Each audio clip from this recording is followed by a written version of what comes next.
The American Civil War was fought in the United States from 1861 to 1865, the result of a long-standing controversy over slavery. War broke out in April 1861, when Confederates attacked Fort Sumter in South Carolina. Shortly after President Abraham Lincoln was inaugurated, the nationalists of the Union proclaimed loyalty to the U.S. Constitution. They faced secessionists of the Confederate States of America, who advocated for states' rights to expand slavery. Among the 34 U.S. states in February 1861, 7 Southern slave states individually declared their secession from the U.S. to form the Confederate States of America, or the South. The Confederacy grew to include 11 slave states. The Confederacy was never diplomatically recognized by the United States government, nor was it recognized by any foreign country, although Britain and France granted it belligerent status. The states that remained loyal, including the border states where slavery was legal, were known as the Union of the North. The North and South quickly raised volunteer and conscription armies that fought mostly in the South over 4 years. The Union finally won the war when General Robert E. Lee surrendered to General Ulysses S.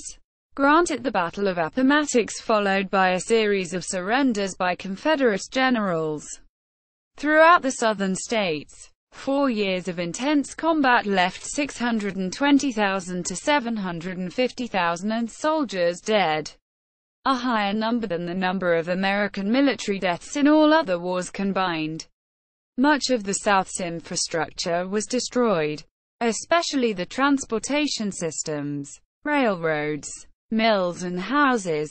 The Confederacy collapsed. Slavery was abolished, and 4 million slaves were freed. The Reconstruction era, 1863 to 1877, overlapped and followed the war, with the process of restoring national unity, strengthening the national government, and granting civil rights to freed slaves throughout the country. The Civil War is the most studied and written about episode in American history.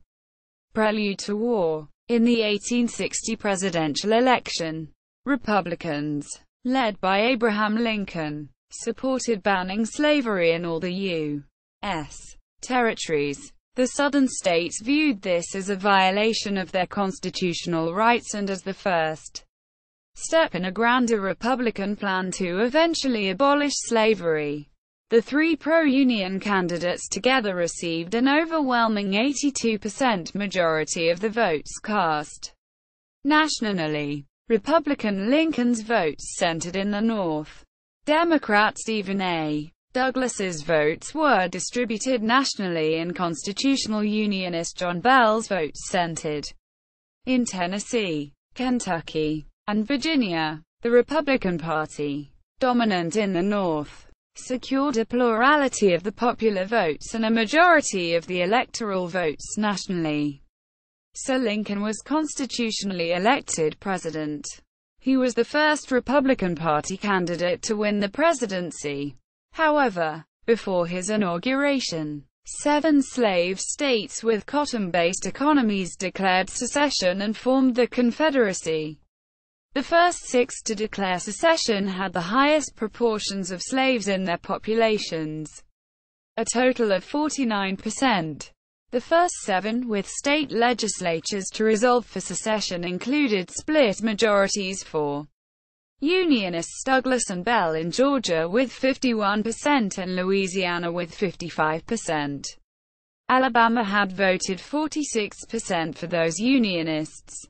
Mississippi with 40%, Florida with 38%, Texas with 25%, and South Carolina cast electoral college votes without a popular vote for president. Of these, only Texas held a referendum on secession. 8 remaining slave states continued to reject calls for secession. Outgoing Democratic President James Buchanan and the incoming Republicans rejected secession as illegal. Lincoln's March 4, 1861, inaugural address declared that his administration would not initiate a civil war.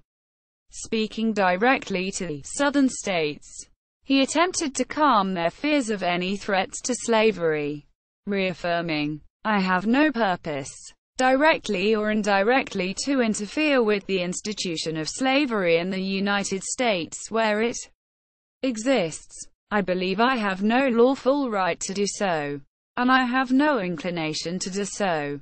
Quote, after Confederate forces seized numerous federal forts within territory claimed by the Confederacy, efforts at compromise failed and both sides prepared for war. The Confederates assumed that European countries were so dependent on King Cotton that they would intervene, but none did, and none recognized the new Confederate States of America.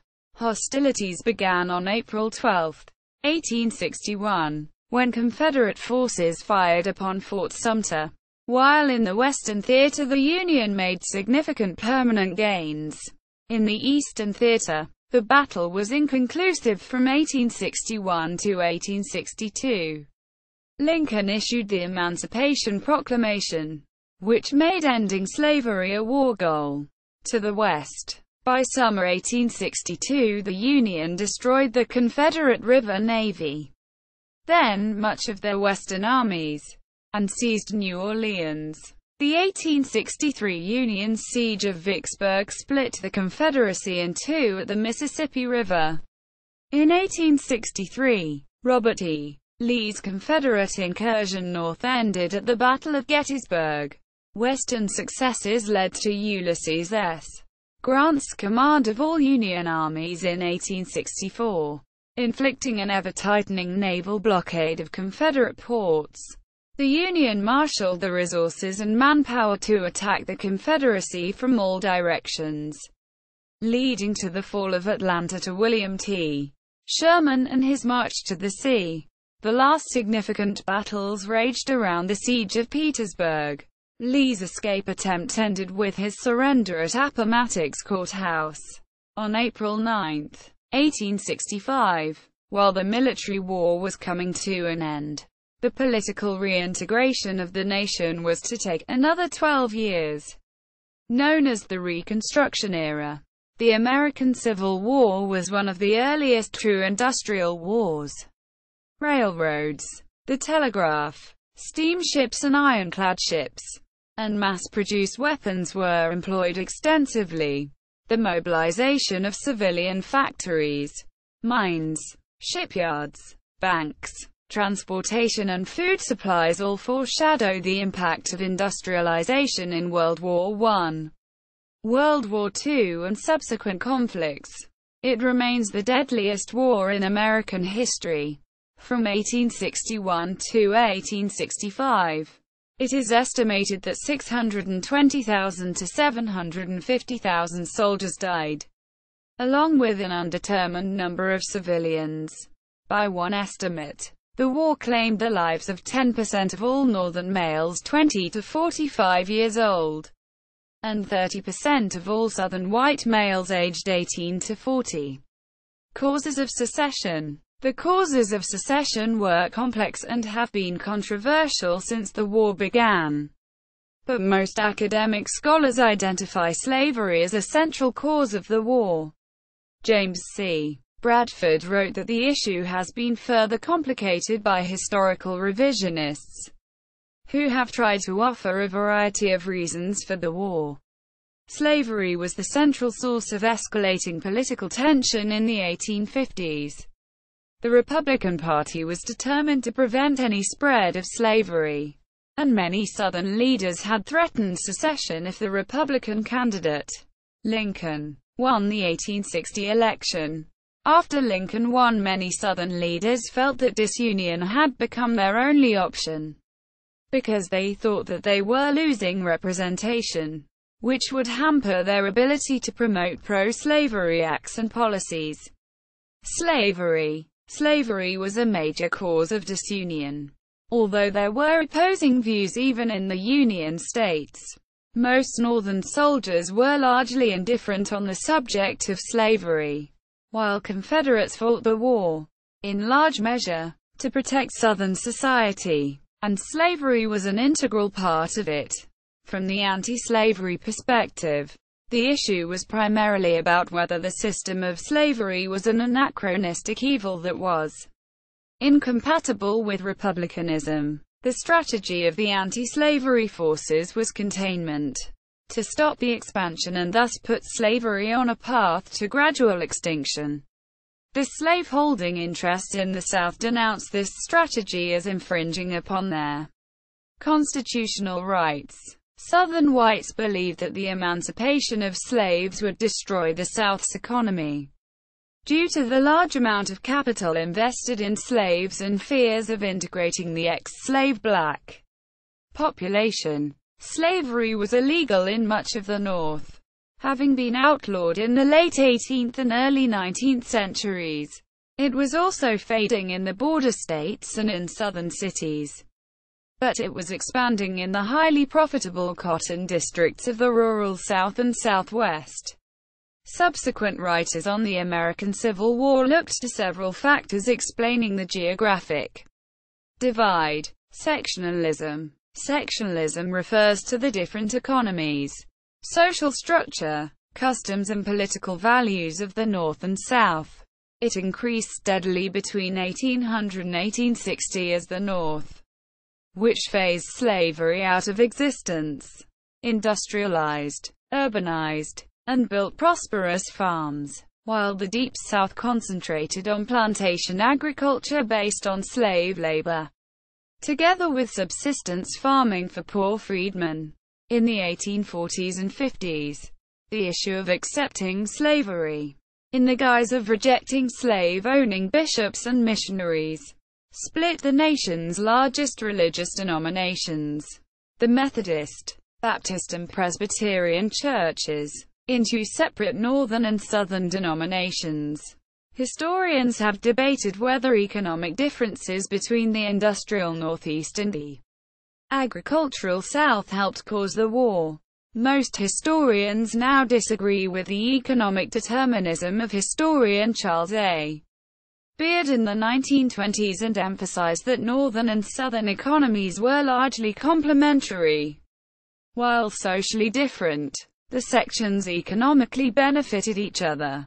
Protectionism. Historically, southern slaveholding states, because of the low-cost manual labor, had little perceived need for mechanization, and supported having the right to sell cotton and purchase manufactured goods from any nation. Northern states, which had heavily invested in their still nascent manufacturing, could not compete with the full-fledged industries of Europe in offering high prices for cotton imported from the South and low prices for manufactured exports in return.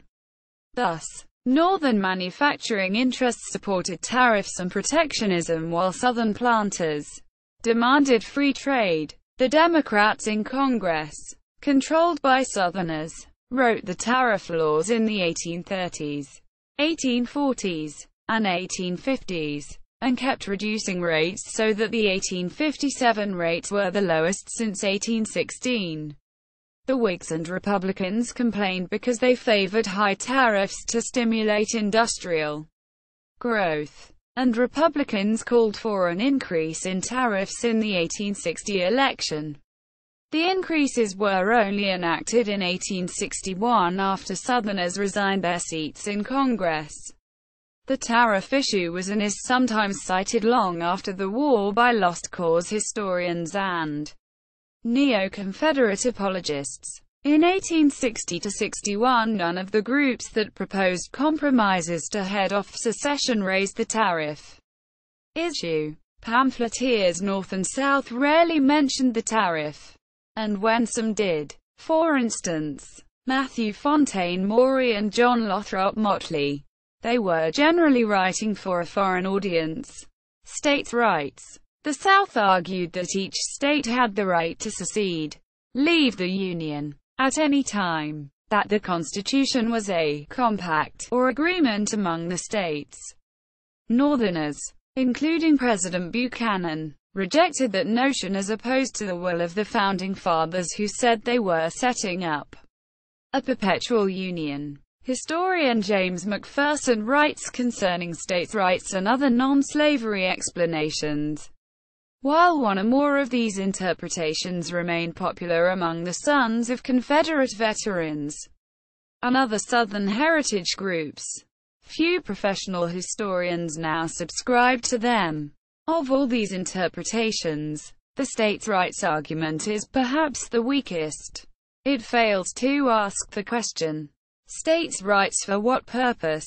States' rights, or sovereignty, was always more a means than an end, an instrument to achieve a certain goal more than a principle. Territorial crisis. Between 1803 and 1854, the United States achieved a vast expansion of territory through purchase, negotiation, and conquest. At first, the new states carved out of these territories entering the Union were apportioned equally between slave and free states. It was over territories west of the Mississippi that the pro-slavery and anti-slavery forces collided. With the conquest of northern Mexico west to California in 1848, slaveholding interests looked forward to expanding into these lands and perhaps Cuba and Central America as well. Northern, free soil interests vigorously sought to curtail any further expansion of slave territory. The Compromise of 1850 over California balanced a free soil state with stronger fugitive slave laws for a political settlement after 4 years of strife in the 1840s. But the states admitted following California were all free. Minnesota, 1858, Oregon, 1859, and Kansas, 1861. In the southern states, the question of the territorial expansion of slavery westward again became explosive. Both the South and the North drew the same conclusion.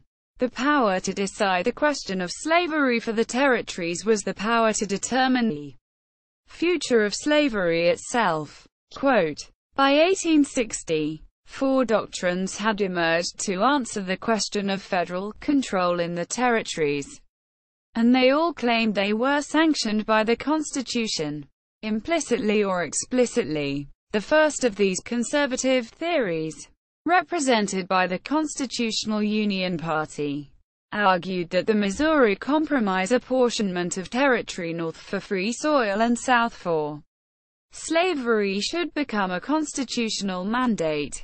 The Crittenden Compromise of 1860 was an expression of this view. The second doctrine of congressional preeminence, championed by Abraham Lincoln and the Republican Party, insisted that the Constitution did not bind legislators to a policy of balance, that slavery could be excluded in a territory as it was done in the Northwest Ordinance of 1787 at the discretion of Congress. Thus Congress could restrict human bondage, but never establish it. The Wilmot Proviso announced this position in 1846. Senator Stephen A. Douglas proclaimed the doctrine of territorial or popular sovereignty, which asserted that the settlers in a territory had the same rights as states in the Union to establish or disestablish slavery as a purely local matter. The Kansas-Nebraska Act of 1854 legislated this doctrine. In Kansas Territory, years of pro- and anti-slavery violence and political conflict erupted. The Congressional House of Representatives voted to admit Kansas as a free state in early 1860. But its admission in the Senate was delayed until January 1861. After the 1860 elections, when Southern senators began to leave, the fourth theory was advocated by Mississippi Senator Jefferson Davis, one of state sovereignty, states' rights, also known as the Calhoun Doctrine, named after the South Carolinian political theorist and statesman John C.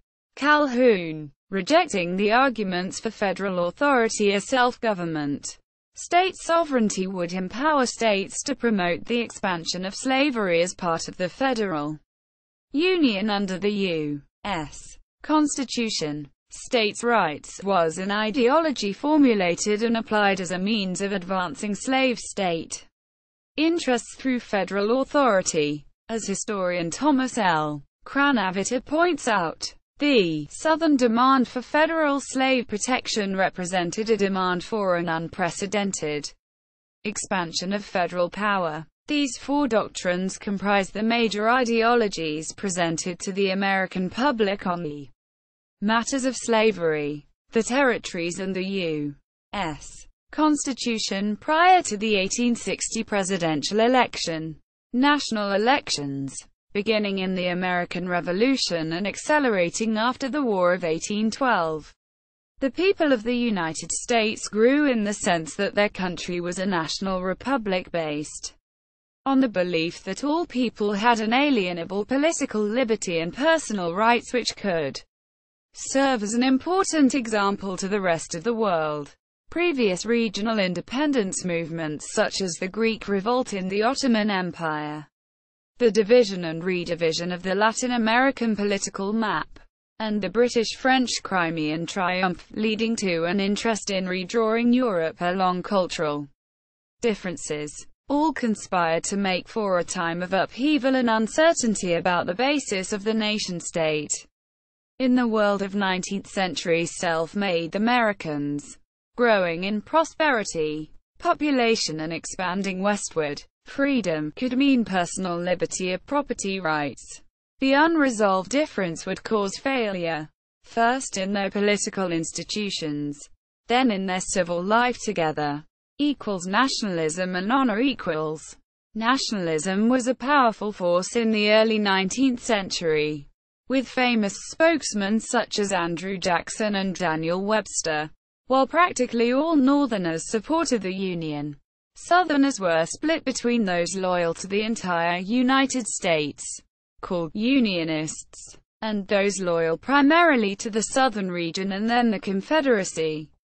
C. Van Woodward said of the latter group, "A great slave society had grown up and miraculously flourished in the heart of a thoroughly bourgeois and partly puritanical republic. It had renounced its bourgeois origins and elaborated and painfully rationalized its institutional, legal, metaphysical, and religious defenses. When the crisis came, it chose to fight. It proved to be the death struggle of a society which went down in ruins." Perceived insults to Southern collective honor included the enormous popularity of Uncle Tom's Cabin, 1852, and the actions of abolitionist John Brown in trying to incite a slave rebellion in 1859. While the South moved towards a Southern nationalism, leaders in the North were also becoming more nationally minded, and they rejected any notion of splitting the Union.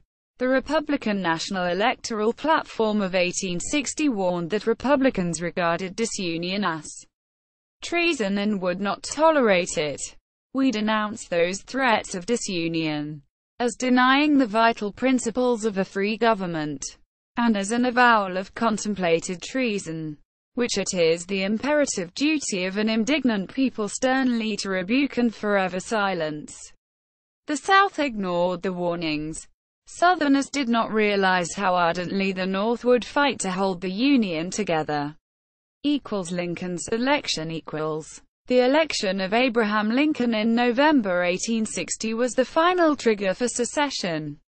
Efforts at compromise, including the Corwin Amendment and the Crittenden Compromise, failed. Southern leaders feared that Lincoln would stop the expansion of slavery and put it on a course toward extinction. The slave states, which had already become a minority in the House of Representatives, were now facing a future as a perpetual minority in the Senate and Electoral College against an increasingly powerful North. Before Lincoln took office in March 1861, 7 slave states had declared their secession and joined to form the Confederacy.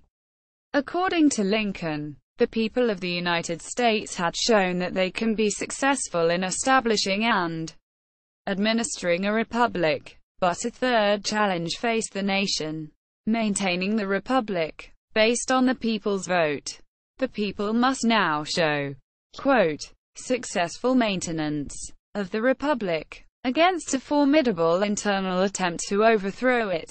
It is now for them to demonstrate to the world that those who can fairly carry an election can also suppress a rebellion, that ballots are the rightful and peaceful successors of bullets, and that when ballots have fairly and constitutionally decided, there can be no successful appeal back to bullets, that there can be no successful appeal, except to ballots themselves, at succeeding elections. Such will be a great lesson of peace, teaching men that what they cannot take by an election, neither can they take it by a war. Quote, outbreak of the war. Secession crisis. The election of Lincoln caused the legislature of South Carolina to call a state convention to consider secession. Prior to the war, South Carolina did more than any other southern state to advance the notion that a state had the right to nullify federal laws and even secede from the United States. The convention summoned unanimously voted to secede on December 20, 1860, and adopted the Declaration of the Immediate Causes which induce and justify the secession of South Carolina from the federal union. It argued for states' rights for slave owners in the South, but contained a complaint about states' rights in the North in the form of opposition to the Fugitive Slave Act, claiming that northern states were not fulfilling their federal obligations under the Constitution. The Cotton States of Mississippi, Florida, Alabama, Georgia, Louisiana, and Texas followed suit, seceding in January and February 1861. Among the ordinances of secession passed by the individual states, those of three, Texas, Alabama, and Virginia, specifically mentioned the plight of the slaveholding states at the hands of Northern abolitionists. The rest make no mention of the slavery issue, and are often brief announcements of the dissolution of ties by the legislatures.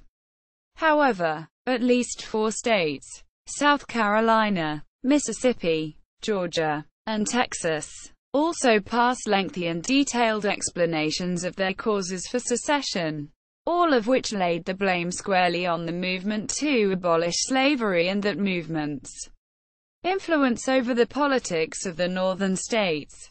The southern states believed slaveholding was a constitutional right because of the Fugitive Slave Clause of the Constitution. These states agreed to form a new federal government, the Confederate States of America. On February 4, 1861, they took control of federal forts and other properties within their boundaries with little resistance from outgoing President James Buchanan, whose term ended on March 4, 1861. Buchanan said that the Dred Scott decision was proof that the South had no reason for secession, and that the Union was intended to be perpetual, but that the power by force of arms to compel a state to remain in the Union was not among the enumerated powers granted to Congress. 1/4 of the U.S. Army, the entire garrison in Texas, was surrendered in February 1861 to state forces by its commanding general, David E. Twiggs, who then joined the Confederacy. As Southerners resigned their seats in the Senate and the House, Republicans were able to pass bills for projects that had been blocked by Southern senators before the war, including the Morrill Tariff, land grant colleges, the Morrill Act, a Homestead Act, a transcontinental railroad, the Pacific Railway Acts, the National Banking Act, and the authorization of United States notes by the Legal Tender Act of 1862. The Revenue Act of 1861 introduced the income tax to help finance the war. On December 18, 1860, the Crittenden Compromise was proposed to re-establish the Missouri Compromise line by constitutionally banning slavery in territories to the north of the line while guaranteeing it to the South. The adoption of this compromise likely would have prevented the secession of every Southern state, apart from South Carolina. But Lincoln and the Republicans rejected it. It was then proposed to hold a national referendum on the compromise. The Republicans again rejected the idea, although a majority of both Northerners and Southerners would have voted in favor of it. A pre-war February peace conference of 1861 met in Washington, proposing a solution similar to that of the Crittenden Compromise. It was rejected by Congress. The Republicans proposed an alternative compromise to not interfere with slavery where it existed, but the South regarded it as insufficient. Nonetheless, the remaining 8 slave states rejected pleas to join the Confederacy following a 2-1 no vote in Virginia's first secessionist convention on April 4, 1861. On March 4, 1861, Abraham Lincoln was sworn in as president. In his inaugural address, he argued that the Constitution was a more perfect union than the earlier Articles of Confederation and Perpetual Union, that it was a binding contract, and called any secession legally void. He had no intent to invade Southern states, nor did he intend to end slavery where it existed, but said that he would use force to maintain possession of federal property. The government would make no move to recover post offices, and if resisted, mail delivery would end at state lines, where popular conditions did not allow peaceful enforcement of federal law. U.S. marshals and judges would be withdrawn. No mention was made of bullion lost from U.S. mints in Louisiana, Georgia and North Carolina. In Lincoln's inaugural address, he stated that it would be U.S. policy to only collect import duties at its ports.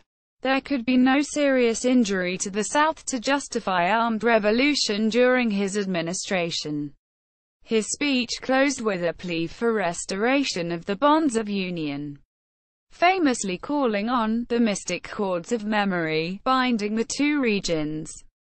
The South sent delegations to Washington and offered to pay for the federal properties and enter into a peace treaty with the United States. Lincoln rejected any negotiations with Confederate agents because he claimed the Confederacy was not a legitimate government, and that making any treaty with it would be tantamount to recognition of it as a sovereign government. Secretary of State William Seward, who at that time saw himself as the real governor or prime minister behind the throne of the inexperienced Lincoln, engaged in unauthorized and indirect negotiations that failed.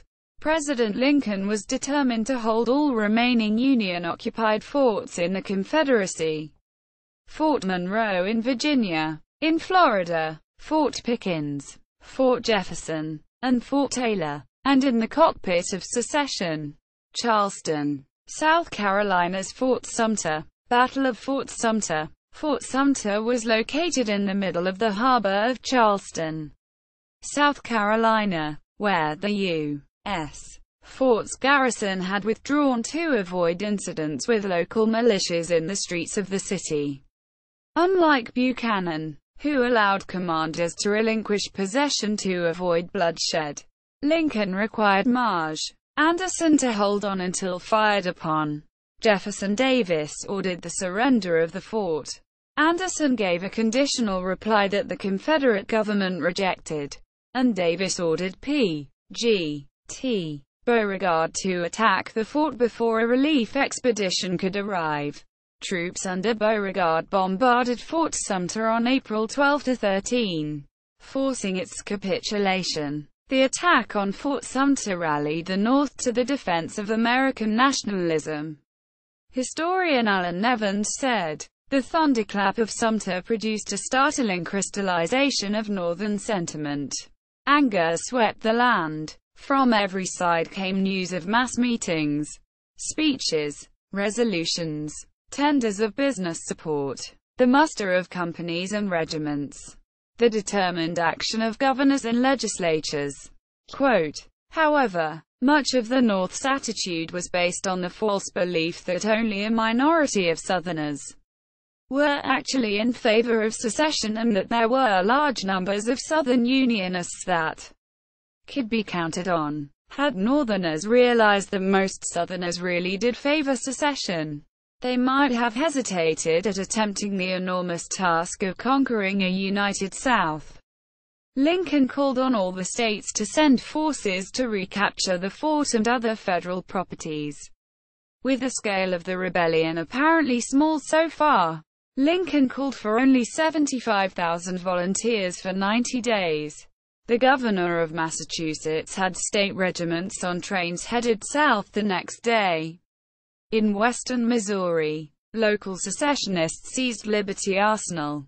On May 3, 1861, Lincoln called for an additional 42,000 volunteers for a period of 3 years. 4 states in the Middle and Upper South had repeatedly rejected Confederate overtures, but now Virginia, Tennessee, Arkansas, and North Carolina refused to send forces against their neighbors, declared their secession, and joined the Confederacy. To reward Virginia, the Confederate capital was moved to Richmond. Attitude of the border states. Maryland, Delaware, Missouri, and Kentucky were slave states that were opposed to both secession and coercing the South. West Virginia then joined them as an additional border state after it separated from Virginia and became a state of the Union in 1863. Maryland's territory surrounded the United States capital of Washington, D.C. and could cut it off from the north. It had numerous anti-Lincoln officials who tolerated anti-army rioting in Baltimore and the burning of bridges, both aimed at hindering the passage of troops to the south. Maryland's legislature voted overwhelmingly, 53-13, to stay in the Union, but also rejected hostilities with its southern neighbors, voting to close Maryland's rail lines to prevent them from being used for war. Lincoln responded by establishing martial law and unilaterally suspending habeas corpus in Maryland, along with sending in militia units from the north. Lincoln rapidly took control of Maryland and the District of Columbia by seizing many prominent figures, including arresting 1/3 of the members of the Maryland General Assembly on the day it reconvened. All were held without trial, ignoring a ruling by the Chief Justice of the U.S. Supreme Court, Roger Taney, a Maryland native, that only Congress, and not the President, could suspend habeas corpus. Ex parte Merryman. Indeed, federal troops imprisoned a prominent Baltimore newspaper editor, Frank Key Howard, Francis Scott Key's grandson, after he criticized Lincoln in an editorial for ignoring the Supreme Court Chief Justice's ruling. In Missouri, an elected convention on secession voted decisively to remain within the Union. When pro-Confederate Governor Claiborne F. Jackson called out the state militia, it was attacked by federal forces under General Nathaniel Lyon, who chased the governor and the rest of the state guard to the southwestern corner of the state. See also Missouri secession. In the resulting vacuum, the Convention on Secession reconvened and took power as the Unionist Provisional Government of Missouri. Kentucky did not secede. For a time, it declared itself neutral. When Confederate forces entered the state in September 1861, neutrality ended and the state reaffirmed its Union status, while trying to maintain slavery. During a brief invasion by Confederate forces, Confederate sympathizers organized a secession convention, inaugurated a governor, and gained recognition from the Confederacy. The rebel government soon went into exile and never controlled Kentucky. After Virginia's secession, a Unionist government in Wheeling asked 48 counties to vote on an ordinance to create a new state. On October 24, 1861, A voter turnout of 34% approved the statehood bill, 96% approving the inclusion of 24 secessionist counties in the state, and the ensuing guerrilla war engaged about 40,000 federal troops for much of the war. Congress admitted West Virginia to the Union on June 20, 1863. West Virginia provided about 2,220 soldiers to both the Confederacy and the Union. A Unionist secession attempt occurred in East Tennessee, but was suppressed by the Confederacy, which arrested over 3,000 men suspected of being loyal to the Union. They were held without trial. War. The Civil War was a contest marked by the ferocity and frequency of battle. Over 4 years, 237 named battles were fought, as were many more minor actions and skirmishes, which were often characterized by their bitter intensity and high casualties. In his book The American Civil War, John Keegan writes that the American Civil War was to prove one of the most ferocious wars ever fought. Without geographic objectives, the only target for each side was the enemy soldier. Mobilization. As the first 7 states began organizing a confederacy in Montgomery, the entire U.S. Army numbered 16,000. However, Northern governors had begun to mobilize their militias. The Confederate Congress authorized the new nation up to 100,000 troops sent by governors as early as February. By May, Jefferson Davis was pushing for 100,000 men under arms for 1 year at the duration, and that was answered in kind by the U.S. Congress. In the first year of the war, both sides had far more volunteers than they could effectively train and equip. After the initial enthusiasm faded, reliance on the cohort of young men who came of age every year and wanted to join was not enough. Both sides used a draft law, conscription, as a device to encourage a forced volunteering. Relatively few were actually drafted and served. The Confederacy passed a draft law in April 1862 for young men aged 18 to 35.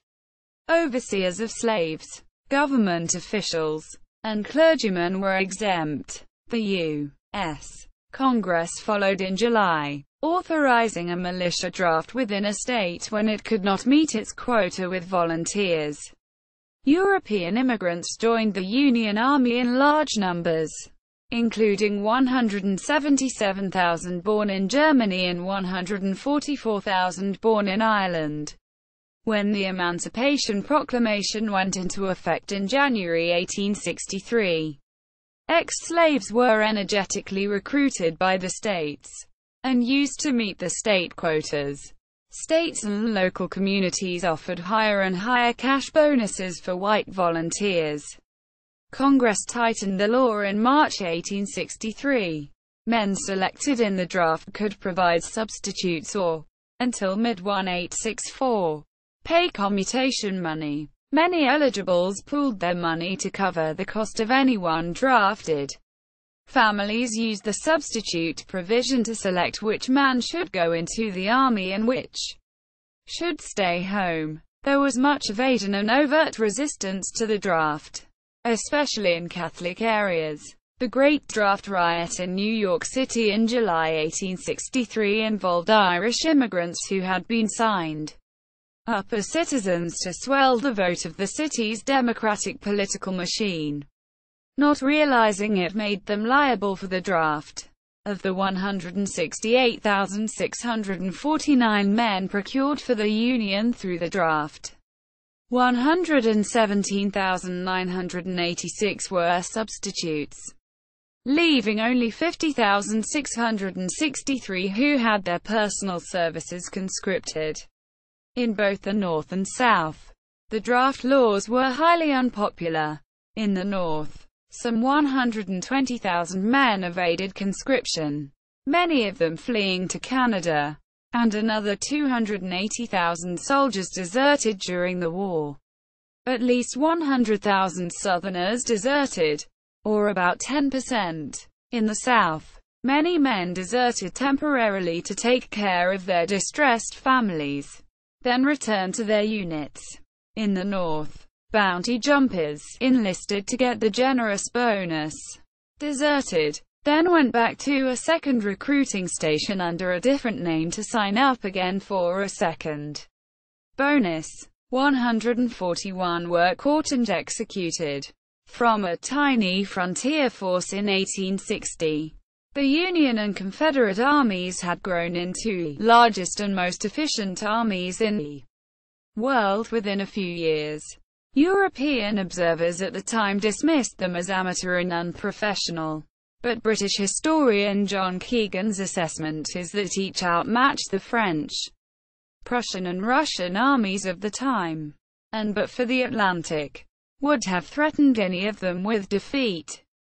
Motivation equals. Herman and Taylor, 2010, say that historians are of two minds on why millions of men seemed so eager to fight, suffer and die over 4 years.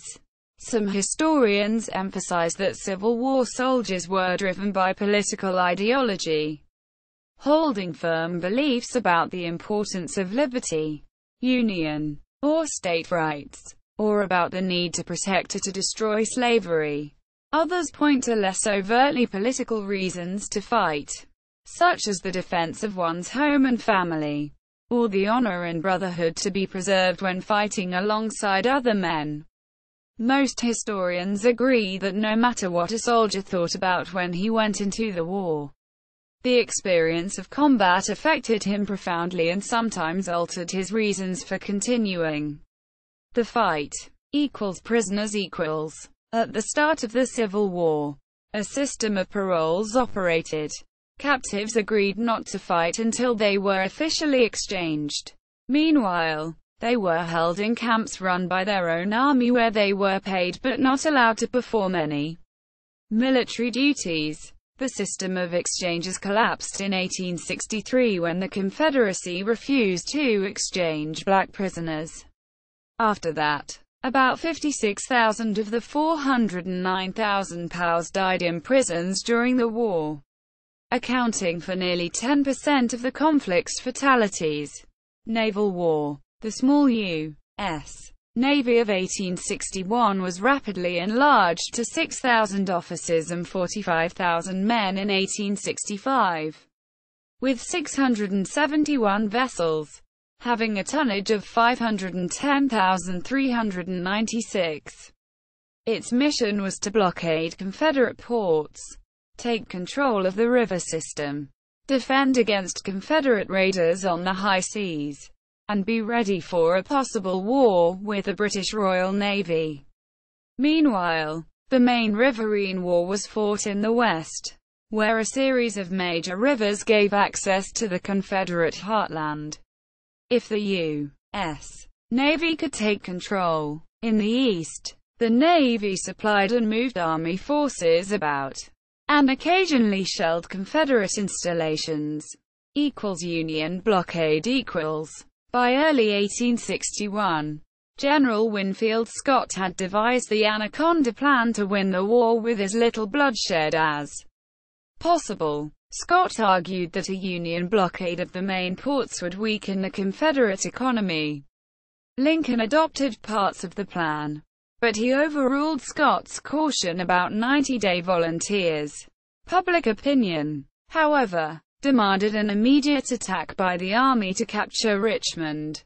In April 1861, Lincoln announced the Union blockade of all southern ports.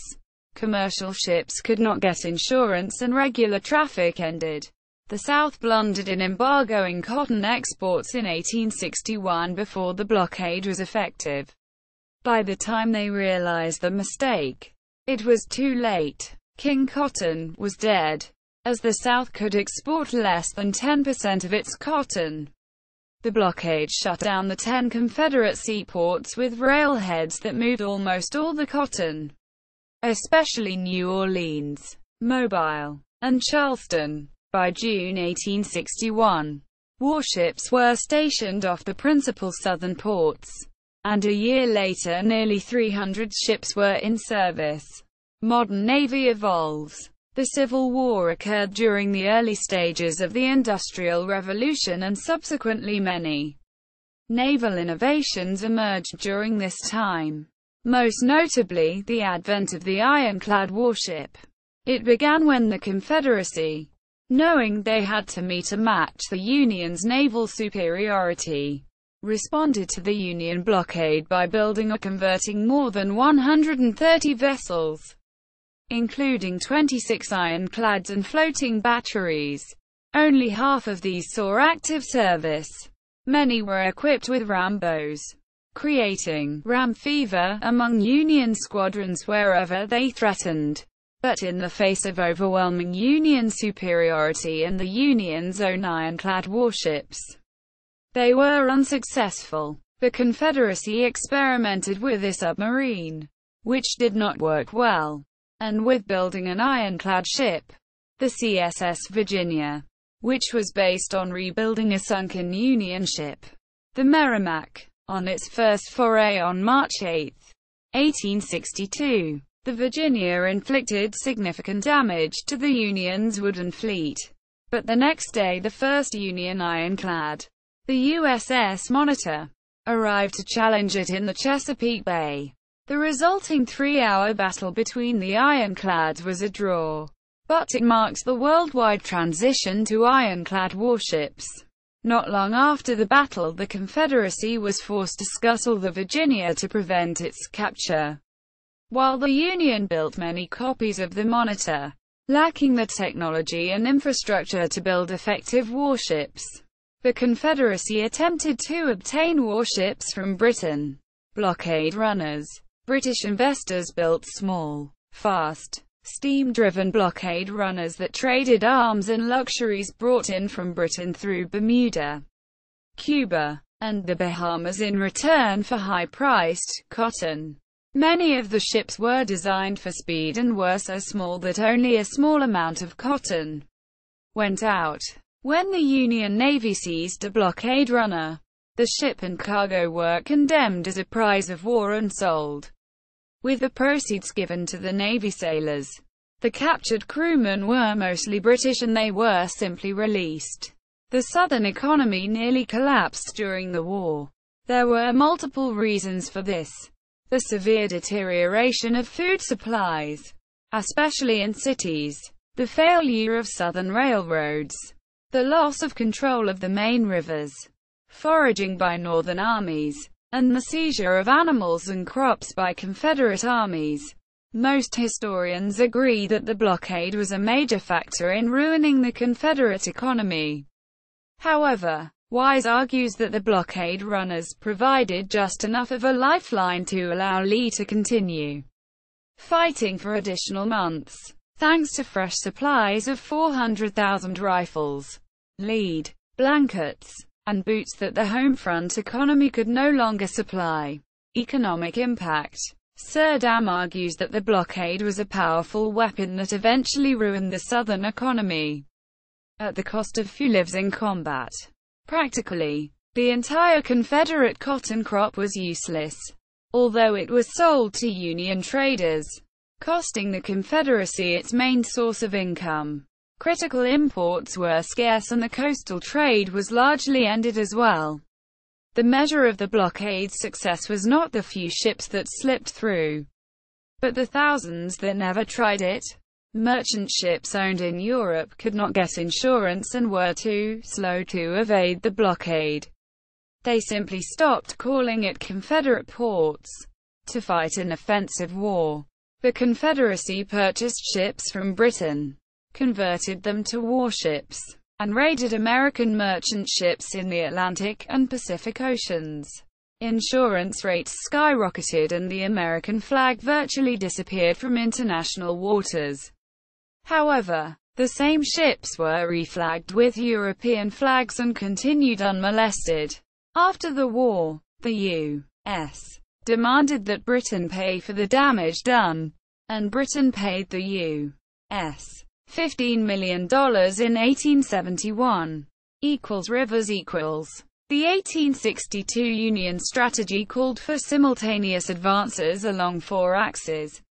McClellan would lead the main thrust in Virginia towards Richmond. Ohio forces would advance through Kentucky into Tennessee. The Missouri Department would drive south along the Mississippi River. The westernmost attack would originate from Kansas. Ulysses Grant used river transport and Andrew Foote's gunboats of the Western Flotilla to threaten the Confederacy's Gibraltar of the West, at Columbus, Kentucky. Though rebuffed at Belmont, Grant cut off Columbus. The Confederates, lacking their own gunboats, were forced to retreat and the Union took control of western Kentucky in March 1862. In addition to ocean-going warships coming up the Mississippi, the Union Navy used timberclads, tinclads, unarmored gunboats, shipyards at Cairo, Illinois, and St. Louis built new boats or modified steamboats for action. They took control of the Red, Tennessee, Cumberland, Mississippi, and Ohio rivers after victories at Fort Henry, February 6, 1862, and Fort Donelson, February 11–16, 1862, and supplied Grant's forces as he moved into Tennessee. At Shiloh, Pittsburgh Landing, in Tennessee in April 1862, the Confederates made a surprise attack that pushed Union forces against the river as night fell. Overnight, the Navy landed additional reinforcements, and Grant counterattacked. Grant and the Union won a decisive victory, the first battle with a high casualty rate that would repeat over and over. Memphis fell to Union forces on June 6, 1862, and became a key base for further advances south along the Mississippi River. On April 24, 1862, U.S. naval forces under Farragut ran past Confederate defenses south of New Orleans. Confederate forces abandoned the city, giving the Union a critical anchor in the Deep South. Naval forces assisted Grant in the long, complex Vicksburg campaign that resulted in the Confederates surrendering at Vicksburg, Mississippi in July 1863, and in the Union fully controlling the Mississippi River soon after. Eastern Theater. In one of the first highly visible battles, a march by Union troops under the command of Maj. Gen. Irvin McDowell on the Confederate forces near Washington was repulsed. Maj. Gen. George B. McClellan took command of the Union Army of the Potomac on July 26. He was briefly General-in-Chief of all the Union armies, but was subsequently relieved of that post in favor of Maj. Gen. Henry W. Halleck, and the war began in earnest in 1862. Upon the strong urging of President Lincoln to begin offensive operations, McClellan attacked Virginia in the spring of 1862 by way of the peninsula between the York River and James River, southeast of Richmond. Although McClellan's army reached the gates of Richmond in the Peninsula Campaign, Johnston halted his advance at the Battle of Seven Pines. Then General Robert E. Lee and top subordinates James Longstreet and Stonewall Jackson defeated McClellan in the 7 days battles and forced his retreat. The Northern Virginia Campaign, which included the Second Battle of Bull Run, ended in yet another victory for the South. McClellan resisted General-in-Chief Halleck's orders to send reinforcements to John Pope's Union Army of Virginia, which made it easier for Lee's Confederates to defeat twice the number of combined enemy troops. Emboldened by Second Bull Run, the Confederacy made its first invasion of the North. General Lee led 45,000 men of the Army of Northern Virginia across the Potomac River into Maryland. On September 5, Lincoln then restored Pope's troops to McClellan. McClellan and Lee fought at the Battle of Antietam near Sharpsburg, Maryland. On September 17, 1862, the bloodiest single day in United States military history. Lee's army, checked at last, returned to Virginia before McClellan could destroy it. Antietam is considered a Union victory because it halted Lee's invasion of the North and provided an opportunity for Lincoln to announce his Emancipation Proclamation. When the cautious McClellan failed to follow up on Antietam, he was replaced by Gen. Ambrose Burnside. Burnside was soon defeated at the Battle of Fredericksburg on December 13, 1862, when more than 12,000 Union soldiers were killed or wounded during repeated futile frontal assaults against Marye's Heights. After the battle, Burnside was replaced by Gen. Joseph Hooker. Hooker, too, proved unable to defeat Lee's army. Despite outnumbering the Confederates by more than 2-1, he was humiliated in the Battle of Chancellorsville in May 1863. Gen. Stonewall Jackson was shot in the arm by accidental friendly fire during the battle, and subsequently died of complications. Gen. Hooker was replaced by Gen. George Meade during Lee's second invasion of the North. In June, Meade defeated Lee at the Battle of Gettysburg, July 1–3, 1863. This was the bloodiest battle of the war, and has been called the war's turning point. Pickett's charge on July 3 is often considered the high-water mark of the Confederacy because it signaled the collapse of serious Confederate threats of victory.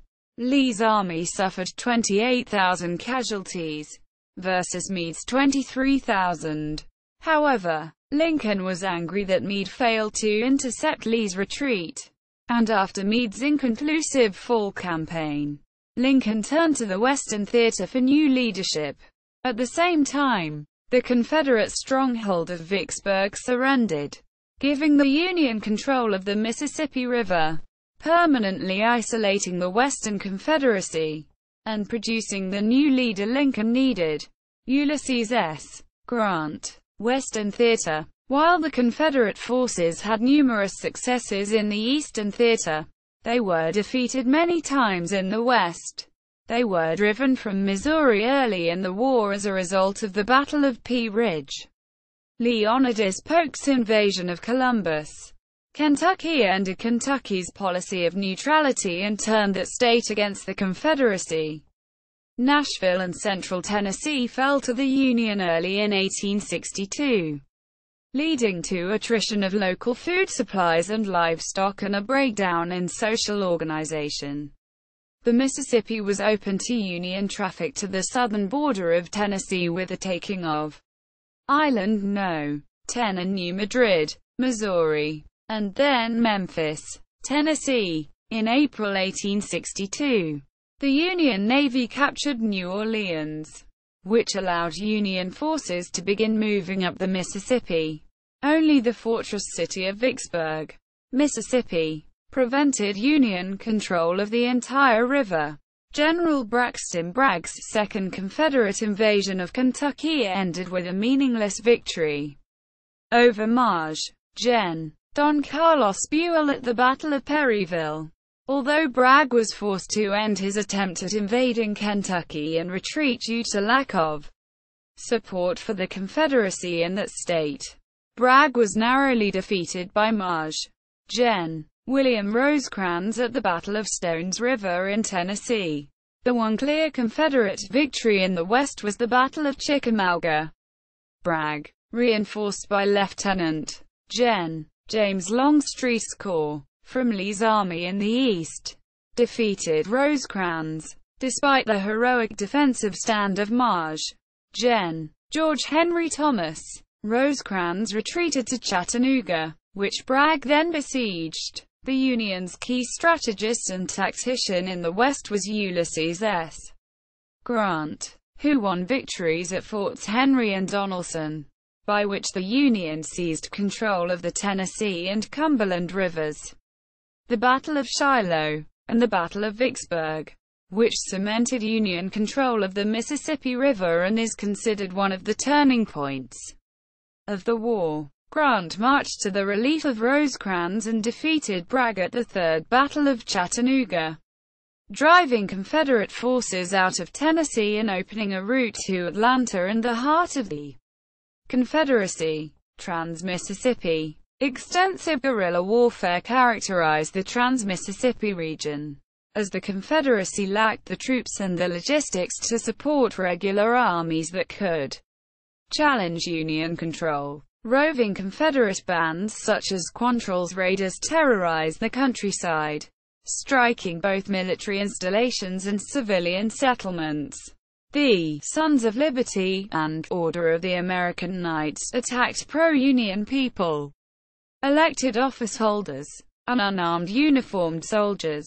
These partisans could not be entirely driven out of the state of Missouri until an entire regular Union infantry division was engaged.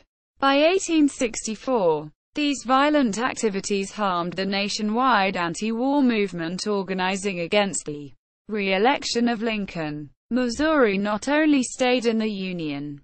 Lincoln took 70% of the vote for re-election. Numerous small-scale military actions south and west of Missouri sought to control Indian Territory and New Mexico Territory for the Union. The Union repulsed Confederate incursions into New Mexico in 1862, and the exiled Arizona government withdrew into Texas.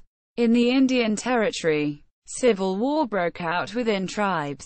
About 12,000 Indian warriors fought for the Confederacy, and smaller numbers for the Union.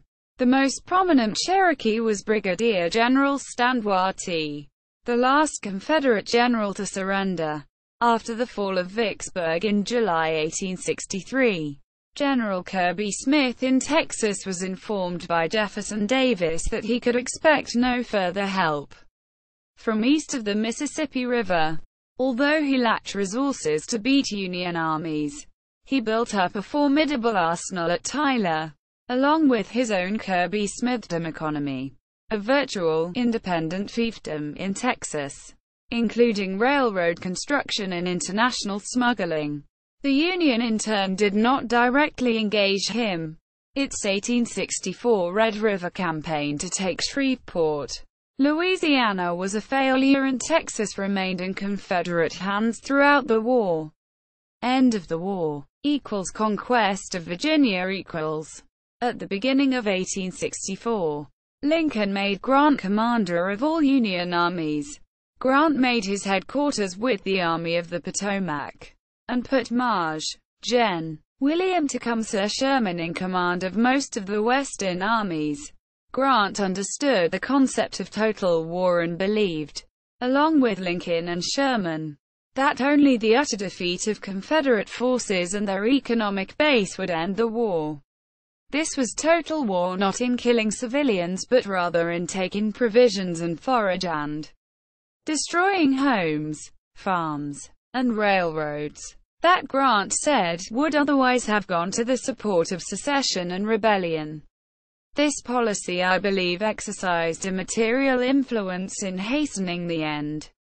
Grant devised a coordinated strategy that would strike at the entire Confederacy from multiple directions. Generals George Meade and Benjamin Butler were ordered to move against Lee near Richmond. General Franz Sigel, and later Philip Sheridan, were to attack the Shenandoah Valley. General Schwerin was to capture Atlanta and march to the sea, the Atlantic Ocean. Generals George Crook and William W. Averell were to operate against railroad supply lines in West Virginia, and Maj.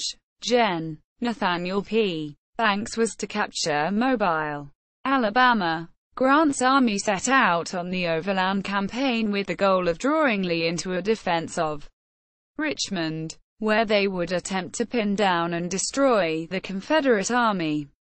The Union Army first attempted to maneuver past Lee and fought several battles, notably at the Wilderness, Spotsylvania, and Cold Harbor. These battles resulted in heavy losses on both sides, and forced Lee's Confederates to fall back repeatedly. An attempt to outflank Lee from the south failed under Butler. who was trapped inside the Bermuda Hundred River Bend. Each battle resulted in setbacks for the Union that mirrored what they had suffered under prior generals. Though unlike those prior generals, Grant fought on rather than retreat. Grant was tenacious and kept pressing Lee's Army of Northern Virginia back to Richmond. While Lee was preparing for an attack on Richmond, Grant unexpectedly turned south to cross the James River and began the protracted siege of Petersburg, where the two armies engaged in trench warfare for over 9 months. Grant finally found a commander, General Philip Sheridan, aggressive enough to prevail in the Valley campaigns of 1864. Sheridan was initially repelled at the Battle of New Market by former U.S. Vice President and Confederate John C. Breckinridge. The Battle of New Market was the Confederacy's last major victory of the war. After redoubling his efforts, Sheridan defeated Maj. Gen. Dubé early in a series of battles, including a final decisive defeat at the Battle of Cedar Creek. Sheridan then proceeded to destroy the agricultural base of the Shenandoah Valley, a strategy similar to the tactics Sherman later employed in Georgia. Meanwhile, Sherman maneuvered from Chattanooga to Atlanta, defeating Confederate generals Joseph E. Johnston and John Bell Hood along the way. The fall of Atlanta on September 2, 1864, guaranteed the re-election of Lincoln as president. Hood left the Atlanta area to swing around and menace Sherman's supply lines and invade Tennessee. In the Franklin-Nashville campaign, Union Maj. Gen. John Schofield defeated Hood at the Battle of Franklin, and George H. Thomas dealt Hood a massive defeat at the Battle of Nashville, effectively destroying Hood's army. Leaving Atlanta and his base of supplies, Sherman's army marched with an unknown destination, laying waste to about 20% of the farms in Georgia in his march to the sea. He reached the Atlantic Ocean at Savannah, Georgia in December 1864. Sherman's army was followed by thousands of freed slaves. There were no major battles along the march. Sherman turned north through South Carolina and North Carolina to approach the Confederate Virginia lines from the south, increasing the pressure on Lee's army. Lee's army, thinned by desertion and casualties, was now much smaller than Grant's. One last Confederate attempt to break the Union hold on Petersburg failed at the decisive Battle of Five Forks, sometimes called the Waterloo of the Confederacy, on April 1.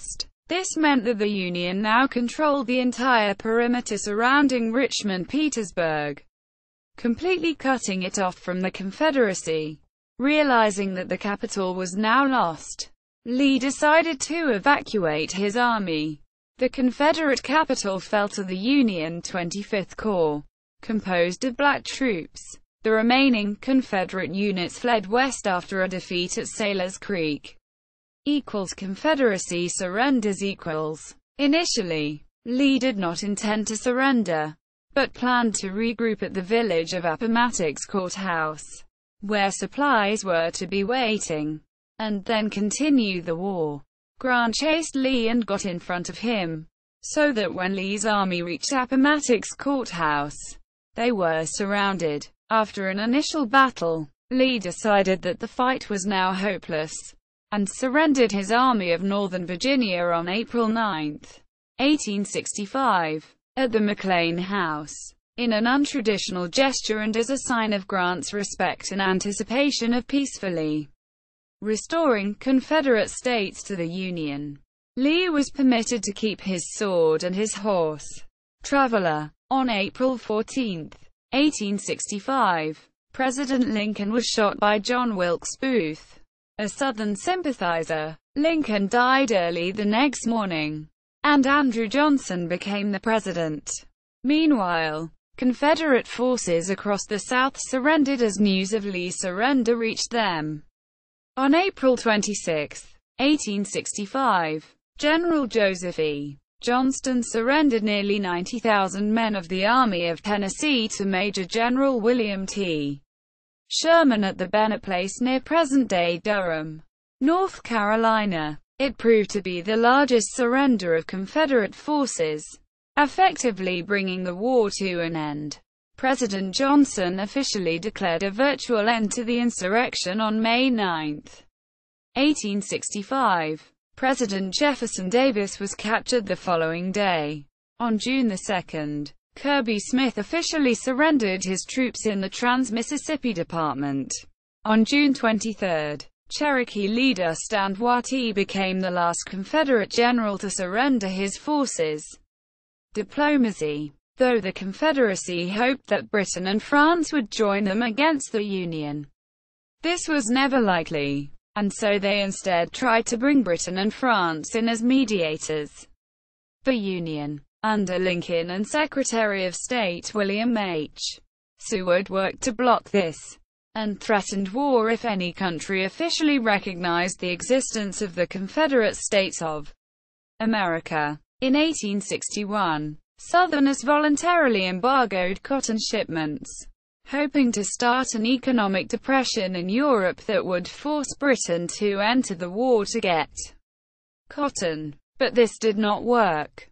Worse, Europe developed other cotton suppliers, which they found superior, hindering the South's recovery after the war.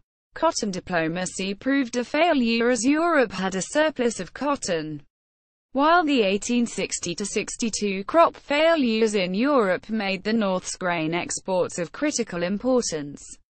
It also helped to turn European opinion further away from the Confederacy. It was said that King Corn was more powerful than King Cotton, as U.S. grain went from a quarter of the British import trade to almost half. When Britain did face a cotton shortage, it was temporary, being replaced by increased cultivation in Egypt and India. Meanwhile, the war created employment for arms makers, iron workers, and British ships to transport weapons. Lincoln's foreign policy was deficient in 1861 in terms of appealing to European public opinion. Diplomats had to explain that the United States was not committed to the ending of slavery, but instead they repeated legalistic arguments about the unconstitutionality of secession. Confederate spokesmen, on the other hand, were much more successful by ignoring slavery and instead focusing on their struggle for liberty, their commitment to free trade, and the essential role of cotton in the European economy. In addition, the European aristocracy, the dominant factor in every major country, was absolutely gleeful in pronouncing the American debacle as proof that the entire experiment in popular government had failed. European government leaders welcomed the fragmentation of the ascendant American Republic. Quote, U.S. Minister to Britain Charles Francis Adams proved particularly adept and convinced Britain not to boldly challenge the blockade. The Confederacy purchased several warships from commercial shipbuilders in Britain: CSS Alabama, CSS Shenandoah, CSS Tennessee, CSS Tallahassee, CSS Florida, and some others. The most famous, the CSS Alabama, did considerable damage and led to serious post-war disputes. However, public opinion against slavery created a political liability for politicians in Britain, where the anti-slavery movement was powerful. War loomed in late 1861 between the U.S. and Britain over the Trent Affair, involving the U.S. Navy's boarding of the British ship Trent and seizure of 2 Confederate diplomats. However, London and Washington were able to smooth over the problem after Lincoln released the two. In 1862, the British considered mediation between North and South, though even such an offer would have risked war with the U.S. British Prime Minister Lord Palmerston reportedly read Uncle Tom's Cabin 3 times when deciding on this. The Union victory in the Battle of Antietam caused them to delay this decision. The Emancipation Proclamation over time would reinforce the political liability of supporting the Confederacy. Despite sympathy for the Confederacy, France's own seizure of Mexico ultimately deterred them from war with the Union. Confederate offers late in the war to end slavery in return for diplomatic recognition were not seriously considered by London or Paris. After 1863, the Polish revolt against Russia further distracted the European powers, and ensured that they would remain neutral. Union victory and aftermath. Results. The causes of the war. The reasons for its outcome. And even the name of the war itself are subjects of lingering contention today. The North and West grew rich while the once rich South became poor for a century. The national political power of the slave owners and rich Southerners ended. Historians are less sure about the results of the post-war Reconstruction, especially regarding the second-class citizenship of the freedmen and their poverty. Historians have debated whether the Confederacy could have won the war. Most scholars, including James McPherson, argue that Confederate victory was at least possible. McPherson argues that the North's advantage in population and resources made Northern victory likely but not guaranteed. He also argues that if the Confederacy had fought using unconventional tactics, they would have more easily been able to hold out long enough to exhaust the Union. Confederates did not need to invade and hold enemy territory to win, but only needed to fight a defensive war to convince the North that the cost of winning was too high. The North needed to conquer and hold vast stretches of enemy territory and defeat Confederate armies to win. Lincoln was not a military dictator, and could only continue to fight the war as long as the American public supported a continuation of the war. The Confederacy sought to win independence by outlasting Lincoln. However, after Atlanta fell and Lincoln defeated McClellan in the election of 1864, all hope for a political victory for the South ended. At that point, Lincoln had secured the support of the Republicans, war Democrats, the border states, emancipated slaves, and the neutrality of Britain and France. By defeating the Democrats and McClellan, he also defeated the Copperheads and their peace platform. Many scholars argue that the Union held an insurmountable long-term advantage over the Confederacy in industrial strength and population.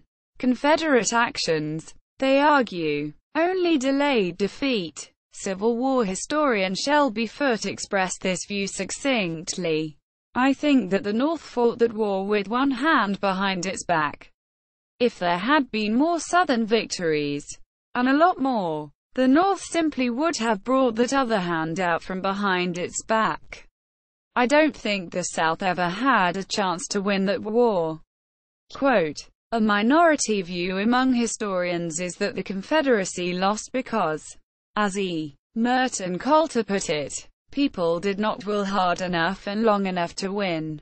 Marxist historian Armstead Robinson agrees, pointing to a class conflict in the Confederates' army between the slave owners and the larger number of non-owners. He argues that the non-owner soldiers grew embittered about fighting to preserve slavery, and fought less enthusiastically. He attributes the major Confederate defeats in 1863 at Vicksburg and Missionary Ridge to this class conflict. However, most historians reject the argument. James M. McPherson, after reading thousands of letters written by Confederate soldiers, found strong patriotism that continued to the end. They truly believed they were fighting for freedom and liberty, even as the Confederacy was visibly collapsing in 1864–65. He says most Confederate soldiers were fighting hard. Historian Gary Gallagher cites General Sherman, who in early 1864 commented, "The devils seem to have a determination that cannot but be admired." despite the loss of slaves and wealth. With starvation looming, Sherman continued, "Yet I see no sign of let-up. Some few deserters, plenty tired of war, but the masses determined to fight it out." Quote, also important were Lincoln's eloquence in rationalizing the national purpose and his skill in keeping the border states committed to the Union cause. The Emancipation Proclamation was an effective use of the president's war powers. The Confederate government failed in its attempt to get Europe involved in the war militarily, particularly Britain and France. Southern leaders needed to get European powers to help break up the blockade the Union had created around the southern ports and cities. Lincoln's naval blockade was 95% effective at stopping trade goods. As a result, imports and exports to the South declined significantly.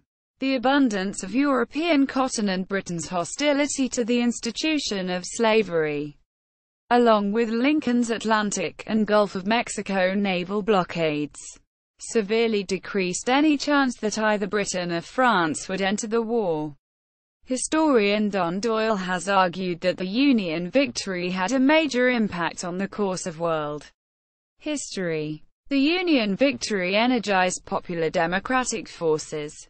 A Confederate victory, on the other hand, would have meant a new birth of slavery, not freedom. Historian Fergus Bordewich, following Doyle, argues that the North's victory decisively proved the durability of democratic government.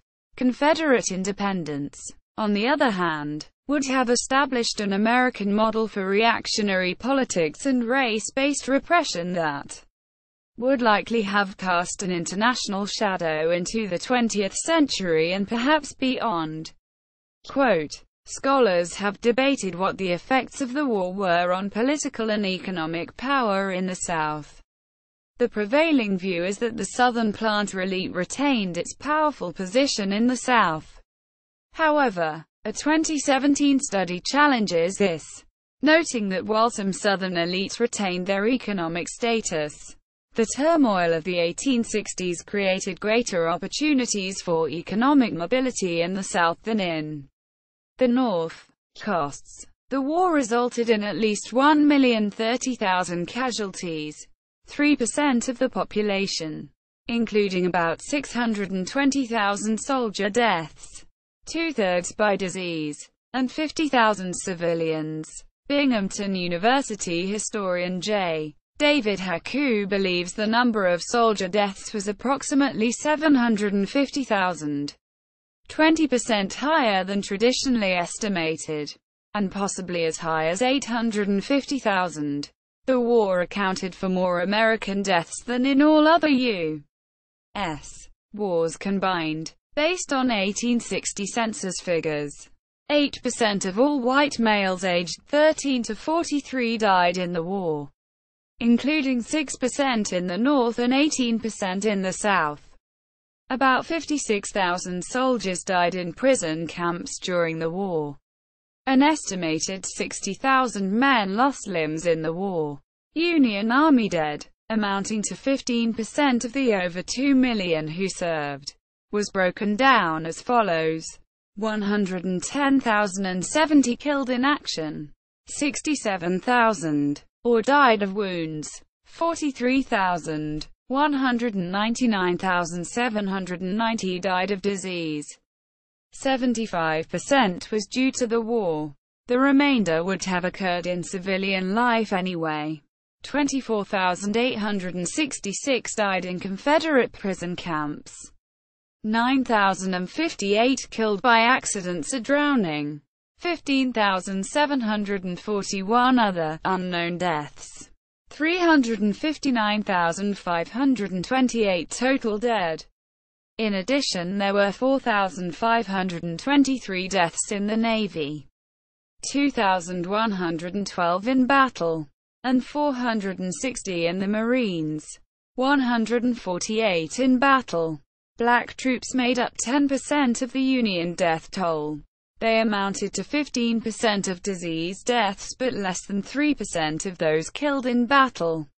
Losses among African Americans were high in the last year and a half, and from all reported casualties, approximately 20% of all African Americans enrolled in the military lost their lives during the Civil War. Notably, their mortality rate was significantly higher than white soldiers. We find, according to the revised official data, that of the slightly over 2 million troops in the United States volunteers, over 316,000 died from all causes, or 15.2%, of the 67,000 regular Army white troops. 8.6%, or not quite 6,000, died of the approximately 180,000 United States colored troops. However, over 36,000 died, or 20.5%. In other words, the mortality rate amongst the United States colored troops in the Civil War was 35% greater than that among other troops, notwithstanding the fact that the former were not enrolled until some 18 months after the fighting began. Confederate records compiled by historian William F. Fox list 74,524 killed and died of wounds and 59,292 died of disease, including Confederate estimates of battle losses where no records exist, would bring the Confederate death toll to 94,000 killed and died of wounds. Fox complained, however, that records were incomplete, especially during the last year of the war, and that battlefield reports likely undercounted deaths.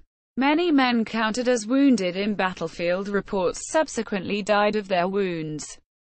Thomas L. Livermore, using Fox's data, put the number of Confederate non-combat deaths at 166,000.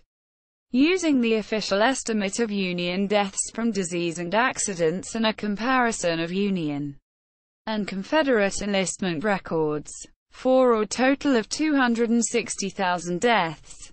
However, this excludes the 30,000 deaths of Confederate troops in prisons, which would raise the minimum number of deaths to 290,000. The United States National Park Service uses the following figures in its official tally of war losses. Union: 853,838. 110,100 killed in action. 224,580 disease deaths. 275,154 wounded in action. 211,411 captured, including 30,192 who died as POWs. Confederate: 914,660. 94,000 killed in action. 164,000 disease deaths. 194,026 wounded in action. 462,634 captured, including 31,000 who died as POWs, while the figures of 360,000 Army deaths for the Union and 260,000 for the Confederacy remained commonly cited. They are incomplete, in addition to many Confederate records being missing, partly as a result of Confederate widows not reporting deaths due to being ineligible for benefits. Both armies only counted troops who died during their service, and not the tens of thousands who died of wounds or diseases after being discharged. This often happened only a few days or weeks later. Francis Amasa Walker, superintendent of the 1870 census, used Census and Surgeon General data to estimate a minimum of 500,000 Union military deaths and 350,000 Confederate military deaths, for a total death toll of 850,000 soldiers. While Walker's estimates were originally dismissed because of the 1870 census's undercounting, it was later found that the census was only off by 6.5%, and that the data Walker used would be roughly accurate. analyzing the number of dead by using census data to calculate the deviation of the death rate of men of fighting age from the norm suggests that at least 627,000 and at most 888,000, but most likely 761,000 soldiers died in the war. This would break down to approximately 350,000 Confederate and 411,000 Union military deaths. Going by the proportion of Union to Confederate battle losses, deaths among former slaves has proven much harder to estimate, due to the lack of reliable census data at the time, though they were known to be considerable, as former slaves were set free or escaped in massive numbers in an area where the Union Army did not have sufficient shelter, doctors, or food for them. University of Connecticut professor James Downs states that tens to hundreds of thousands of slaves died during the war from disease, starvation, exposure, or execution at the hands of the Confederates, and that if these deaths are counted in the war's total, the death toll would exceed 1 million. Losses were far higher than during the recent defeat of Mexico, which saw roughly 13,000 American deaths, including fewer than 2,000 killed in battle. Between 1846 and 1848, one reason for the high number of battle deaths during the war was the continued use of tactics similar to those of the Napoleonic Wars at the turn of the century, such as charging. With the advent of more accurate rifled barrels, miniables and, near the end of the war for the Union Army, repeating firearms such as the Spencer repeating rifle and the Henry repeating rifle, soldiers were mowed down when standing in lines in the open. This led to the adoption of trench warfare, a style of fighting that defined much of World War I. The wealth amassed in slaves and slavery for the Confederacy's 3.5 million blacks effectively ended when Union armies arrived. They were nearly all freed by the Emancipation Proclamation. Slaves in the border states and those located in some former Confederate territory occupied before the Emancipation Proclamation were freed by state action or, on December 6, 1865, by the 13th Amendment. The war destroyed much of the wealth that had existed in the South. All accumulated investment Confederate bonds was forfeit. Most banks and railroads were bankrupt. Income per person in the South dropped to less than 40% of that of the North, a condition that lasted until well into the 20th century. Southern influence in the U.S. federal government, previously considerable, was greatly diminished until the latter half of the 20th century. The full restoration of the Union was the work of a highly contentious post-war era known as Reconstruction. Emancipation equals slavery as a war issue equals.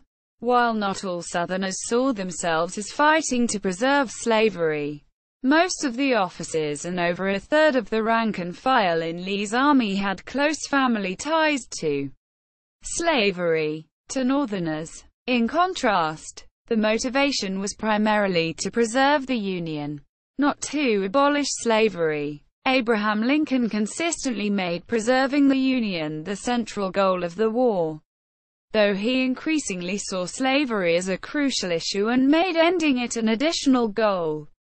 Lincoln's decision to issue the Emancipation Proclamation angered both peace Democrats, copperheads, and war Democrats, but energized most Republicans by warning that free blacks would flood the North.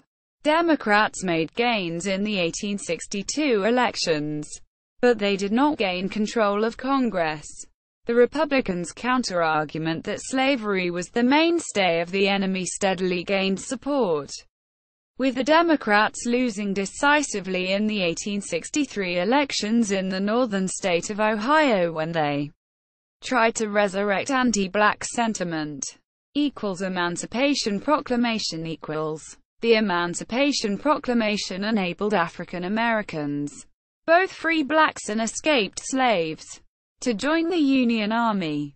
About 190,000 volunteered, further enhancing the numerical advantage the Union armies enjoyed over the Confederates, who did not dare emulate the equivalent manpower source for fear of fundamentally undermining the legitimacy of slavery. During the Civil War, sentiment concerning slaves, enslavement and emancipation in the United States was divided. In 1861, Lincoln worried that premature attempts at emancipation would mean the loss of the border states, and that, to lose Kentucky is nearly the same as to lose the whole game. Copperheads and some war Democrats opposed emancipation, although the latter eventually accepted it as part of total war needed to save the Union. At first, Lincoln reversed attempts at emancipation by Secretary of War Simon Cameron and Generals John C.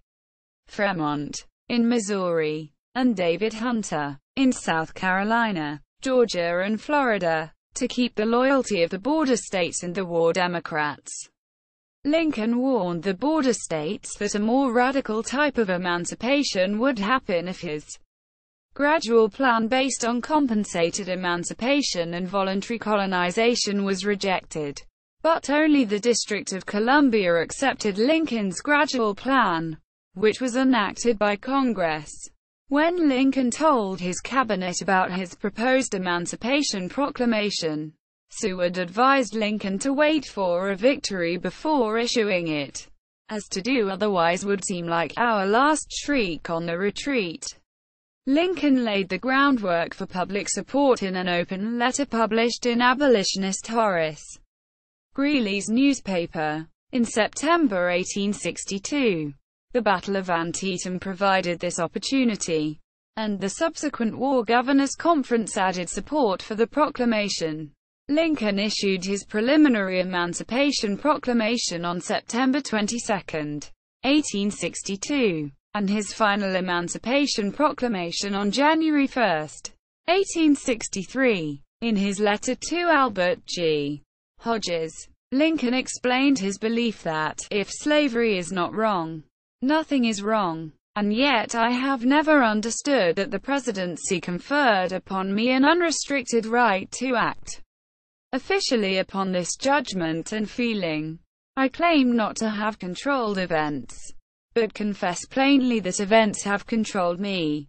Quote, Lincoln's moderate approach succeeded in inducing border states, war Democrats and emancipated slaves to fight for the Union.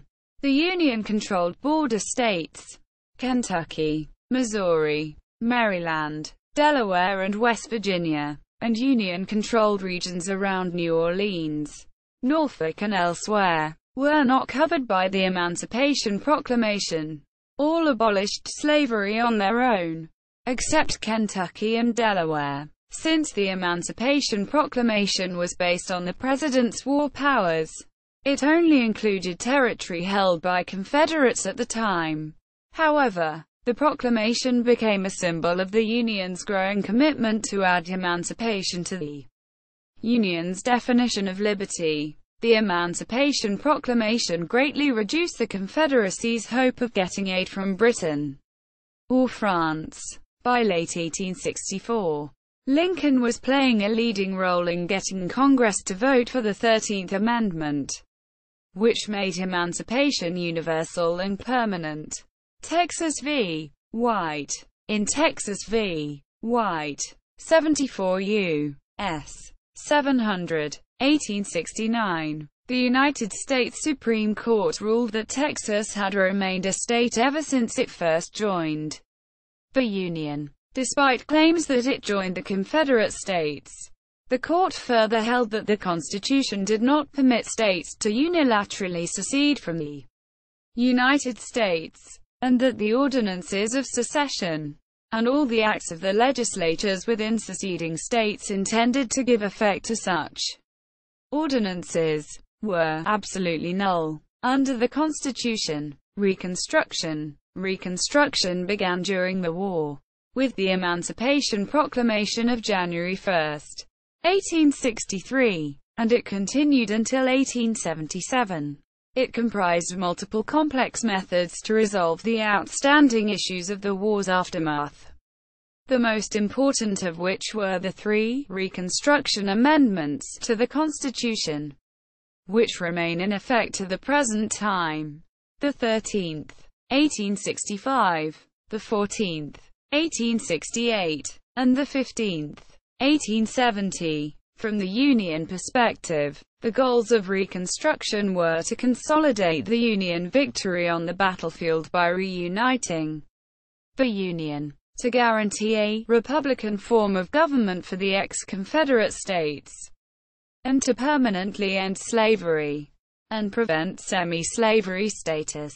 President Johnson took a lenient approach and saw the achievement of the main war goals as realized. In 1865, when each ex-rebel state repudiated secession and ratified the 13th Amendment, radical Republicans demanded proof that Confederate nationalism was dead and that the slaves were truly free. They came to the fore after the 1866 elections and undid much of Johnson's work. In 1872, the liberal Republicans argued that the war goals had been achieved and that Reconstruction should end. They ran a presidential ticket in 1872 but were decisively defeated. In 1874, Democrats, primarily Southern, took control of Congress and opposed any more Reconstruction. The Compromise of 1877 closed with a national consensus that the Civil War had finally ended, with the withdrawal of federal troops. However, whites retook control of every Southern legislature. The Jim Crow period of disenfranchisement and legal segregation was about to begin. Memory and historiography. The Civil War is one of the central events in American collective memory. There are innumerable statues, commemorations, books and archival collections. The memory includes the home front, military affairs, the treatment of soldiers, both living and dead, in the war's aftermath, depictions of the war in literature and art, evaluations of heroes and villains, and considerations of the moral and political lessons of the war. The last theme includes moral evaluations of racism and slavery, heroism in combat and heroism behind the lines, and the issues of democracy and minority rights, as well as the notion of an empire of liberty influencing the world. Professional historians have paid much more attention to the causes of the war than to the war itself. Military history has largely developed outside academe, leading to a proliferation of solid studies by non-scholars who are thoroughly familiar with the primary sources, pay close attention to battles and campaigns, and write for the large public readership, rather than the small scholarly community. Bruce Catton and Shelby Foote are among the best-known writers. Practically every major figure in the war, both North and South, has had a serious biographical study. Deeply religious Southerners saw the hand of God in history, which demonstrated his wrath at their sinfulness, or his rewards for their suffering. Historian Wilson Fallin has examined the sermons of white and black Baptist preachers after the war. Southern white preachers said God had chastised them and given them a special mission to maintain orthodoxy, strict biblicism, personal piety, and traditional race relations. Slavery, they insisted, had not been sinful. Rather, emancipation was a historical tragedy and the end of Reconstruction was a clear sign of God's favor. In sharp contrast, black preachers interpreted the Civil War as God's gift of freedom. They appreciated opportunities to exercise their independence, to worship in their own way, to affirm their worth and dignity, and to proclaim the fatherhood of God and the brotherhood of man. Most of all, they could form their own churches, associations, and conventions. These institutions offered self-help and racial uplift, and provided places where the gospel of liberation could be proclaimed. As a result, Black preachers continued to insist that God would protect and help him. God would be their rock in a stormy land. Lost cause. Memory of the war in the White South crystallized in the myth of the lost cause, shaping regional identity and race relations for generations. Alan T. Nolan notes that the lost cause was expressly a rationalization, a cover-up to vindicate the name and fame of those in rebellion. Some claims revolve around the insignificance of slavery. Some appeals highlight cultural differences between North and South. The military conflict by Confederate actors is idealized. In any case, secession was said to be lawful.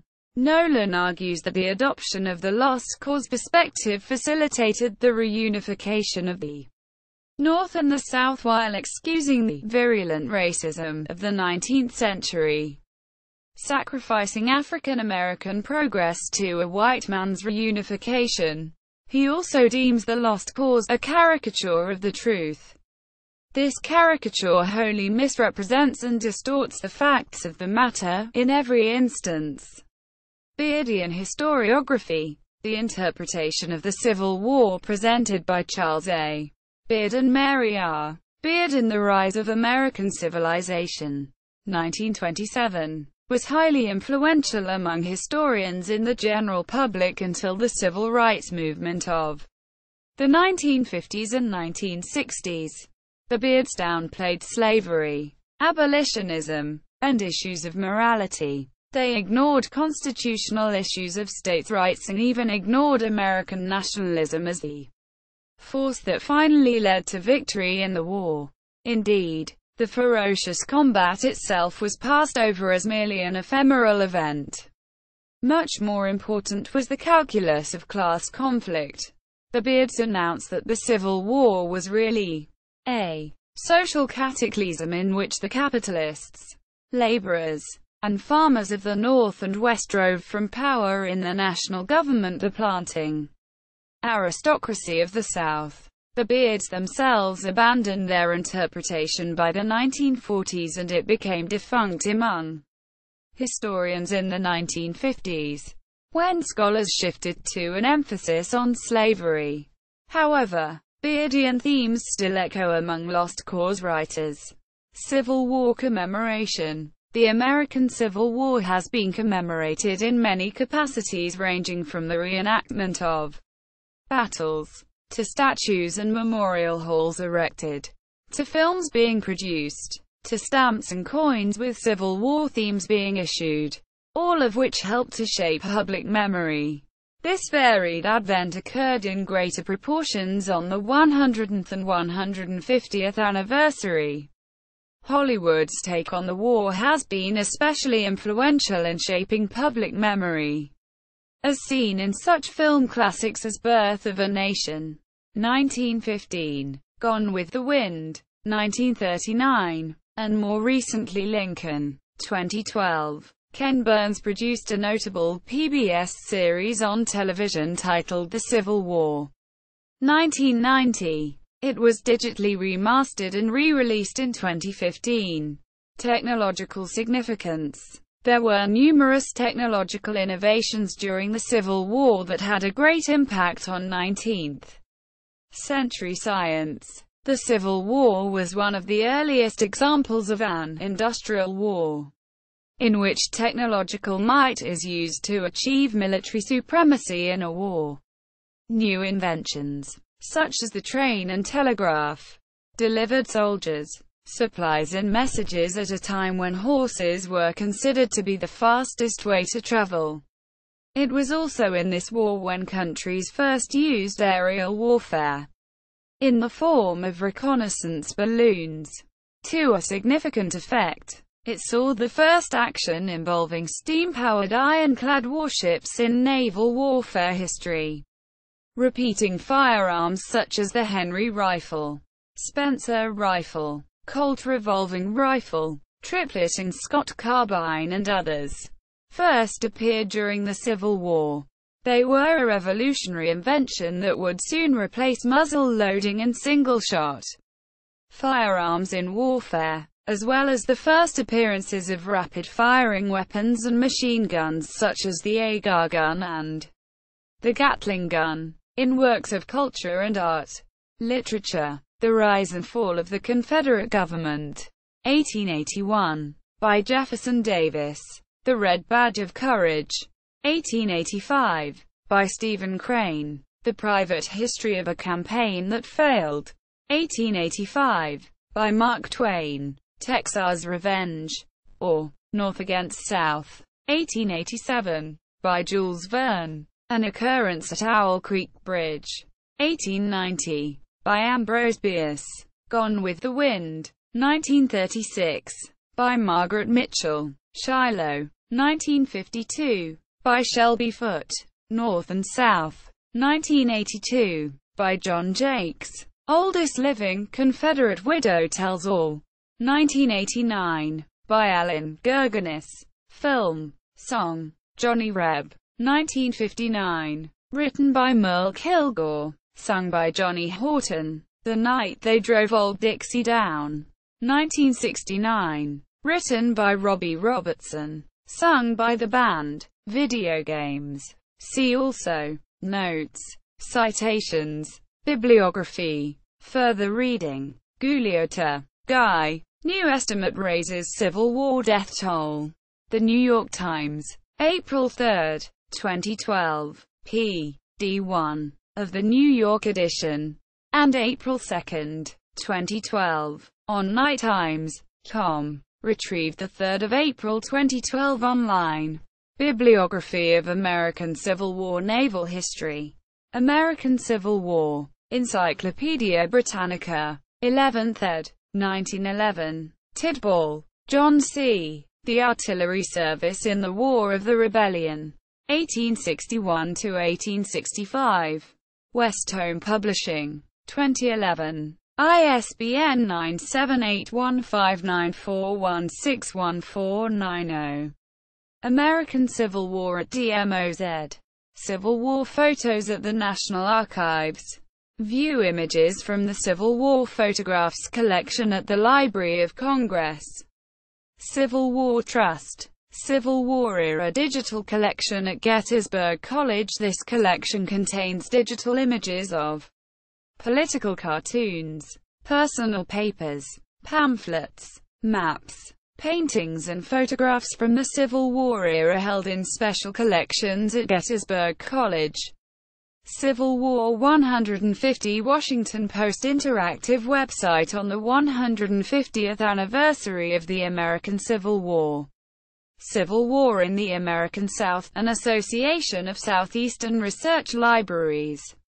ASCRL. Portal with links to almost 9,000 digitized Civil War era items. Books, pamphlets, broadsides, letters, maps, personal papers, and manuscripts, held at ASCRL member libraries. The Civil War site with 7,000 pages, including the complete run of Harper's Weekly newspapers from the Civil War. The short film A House Divided, 1960, is available for free download at the Internet Archive. Civil War Living History Reenactments. Videos. West Point Atlas of Civil War Battles. American Civil World Maps at the Persuasive Cartography. The P.J. Mode Collection. Cornell University Library. Civil War Manuscripts.